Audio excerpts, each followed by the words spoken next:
Que el pueblo duerme, por eso no está tan bien. Ahora hagamos el tren, haremos nuestro dinero.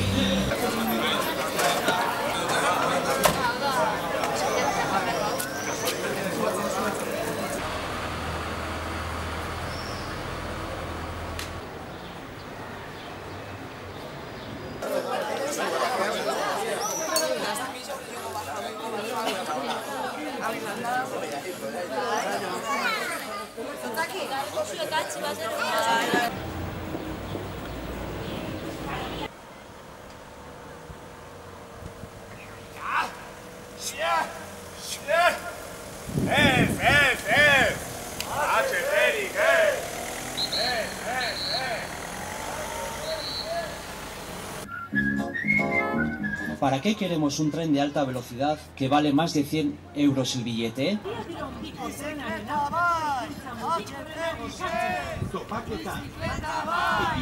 HTTP